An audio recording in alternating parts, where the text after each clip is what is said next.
महत्त्वाच्या विषयावर या ठिकाणी मी बोलतोय। आपल्याला कल्पना आहे की 17 एप्रिल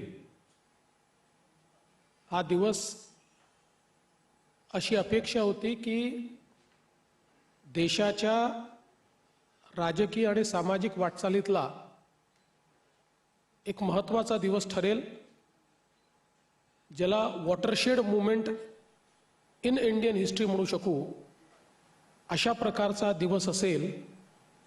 कारण त्या दिवशी महिला आरक्षणाचं विधेयक हे मंजूर होणार होतं आणि सर्व लोक याला मदत करतील अशा प्रकारची अपेक्षा देखील होती। पण दुर्दैवाने काँग्रेस असेल, तृणमूल असेल, DMK असेल, उबाठा असेल, शरद पवार राष्ट्रवादी असेल, समाजवादी पार्टी असेल, अशा सगळ्या पक्षांनी आपल्या महिला विरोधी मानसिकतेचं प्रदर्शन करत या विधेयकाला आवश्यक ते 2/3 मतं मिळू दिले नाहीत। 70 कोटी महिलांचा विश्वासघात करत या विधेयकाची भ्रूणहत्या ही विरोधकांच्या वतीनं करण्यात आली। आणि त्याहीपेक्षा वाईट की अशा प्रकारची हत्या केल्यानंतर जो आनंदोत्सव त्यांनी साजरा केला तो एक प्रकारे भारतातल्या समाज सुधारकांच्या विचारांवर केलेलं तांडव होतं। मला अतिशय दुःख आहे की महात्मा ज्योतिराव फुले यांची 200वी जन्मशताब्दी ज्या वर्षी चाललेली आहे त्या वर्षी महात्मा ज्योतिराव फुलेंच्या विचारांना तिलांजली देण्याचं काम झालं आणि त्यामध्ये भाषणापुरतं महात्मा ज्योतिराव फुलेंची नावं घेणारी ही सर्व पक्ष पूर्णपणे एक्सपोज झालेली आहेत। सभागृहामध्ये 3 विधेयकं मांडण्यात आली होती।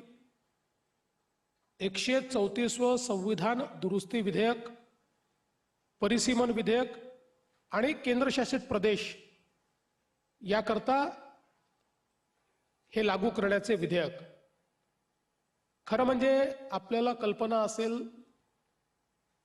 1976ला जेव्हा देशामध्ये डिलिमिटेशन झालं त्यावेळी संविधान संशोधन करून आपण निर्णय घेतला की 1971ची लोकसंख्या फ्रीज ठेवून 2000 सालापर्यंत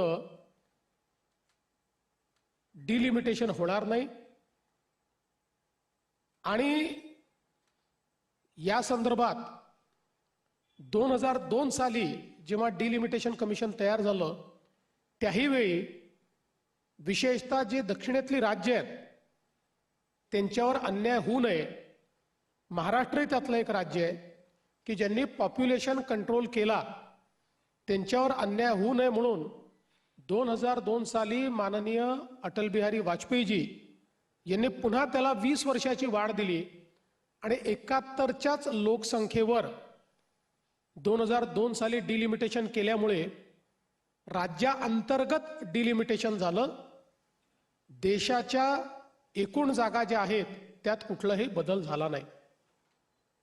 परंतु 2023 साली ज्यावेळी महिला आरक्षणाकरता संविधान संशोधन झालं त्यावेळी त्या संविधान संशोधनाच्या माध्यमातून सेन्सस आणि डिलिमिटेशन या दोन्ही पूर्ण करून त्या ठिकाणी हे विधेयक लागू करण्यात येईल असं संविधान संशोधन झालं। याचा अर्थ परवा जी विधेयकं आली ती काही अचानक आलेली विधेयकं नाहीत. 2023च्या संविधान संशोधनाप्रमाणे ती विधेयकं त्या ठिकाणी आलीत. आता यात अंतर काय होतं? अंतर एवढंच होतं की त्यावेळी असं वाटत होतं की सेन्सस हे पूर्ण होऊन जाईल, परंतु कोविडमुळे सेन्सस हे 2027 पर्यंत पूर्ण होईल. आणि मागचा अनुभव पाहता